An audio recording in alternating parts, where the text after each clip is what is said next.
வணக்கம். சற்று முன் கிடைக்கப்பெற்ற மிக முக்கியமான செய்தி ஒன்று வெளியாகியுள்ளது. ஈரோடு கிழக்கு தொகுதி இடைத்தேர்தல் வருகின்ற 5ஆம் தேதி நடைபெறுகின்ற நிலையில் அதற்கான ஆயத்த பணிகள் அனைத்தும் இன்று மாலை 6 மணியுடன் முடிவடைகிறது. மேலும் ஓட்டிற்கு பணமோ இன்று மாலையில் இருந்து யாரும் பிரச்சாரத்திற்கோ 3 நாளைக்கு மதுபான கடைகள் மூடப்பட உள்ளதாகவும் தேர்தல் ஆணையம் தெரிவித்திருக்கக்கூடிய நிலையில் மூட்டையாக ஓட்டிற்கு பணத்தை கொடுப்பதற்கு தயாராகிவிட்டது திமுக. அதாவது திமுகவின் வேட்பாளராக இருக்கக்கூடிய சந்திரகுமார் அவர்கள் ஜவுளி தொழிலை நடத்தி வருகிறார்.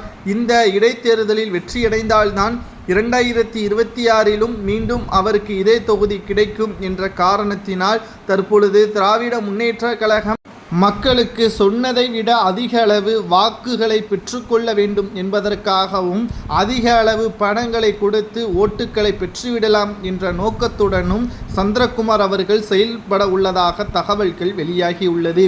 ஆனால் தேர்தல் ஆணையமும் பறக்கும்படை அதிகாரிகளும் கூறுவது என்னவென்றால் இன்று மாலை 6 மணியுடன் தேர்தல் பிரச்சாரம் முடிவடைகிறது. யாரும் 6 மணிக்கு பிறகு தேர்தல் பிரச்சாரத்தை நேரிலோ அல்லது ஆன்லைன் மூலமாகவோ நடத்தக்கூடாது.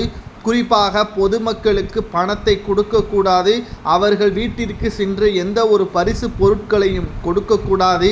இதை மீறி செயல்பட்டால் 2 வருடம் கடுங்காவல் தண்டனை, ஜாமீனில் வெளிவர முடியாத அளவிற்குத்தான் இந்த சிறை தண்டனை கொடுக்கப்படும் என்பதையும் பறக்கும்படை அதிகாரிகளும் தேர்தல் ஆணைய அதிகாரிகளும் தெரிவித்திருக்கிறார்கள்.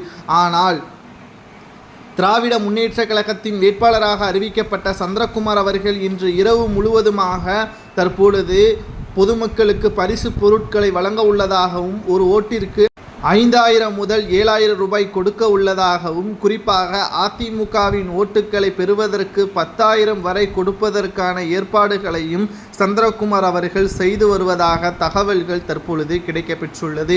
இந்த நிலையில்தான் இன்று இரவு நிச்சயமாக பறக்கும்படை அதிகாரிகளால் சந்திரகுமார் அவர்கள் சிக்கினால் 2 ஆண்டுகள் சிறை தண்டனையும், இந்த தேர்தலில் இருந்து அவர் நீக்கப்பட்டால் நிச்சயம் நாம் தமிழர் கட்சியின் வேட்பாளர் சீதாலட்சுமி அவர்கள் வெற்றியடைந்ததாகவே கூறப்படும்.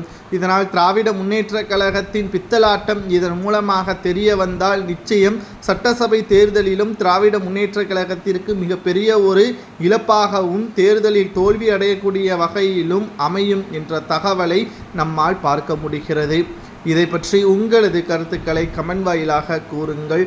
அனைத்திந்திய அண்ணா திராவிட முன்னேற்ற கழகம் இந்த தேர்தலில் போட்டியிடாததும் குறிப்பிடத்தக்கது.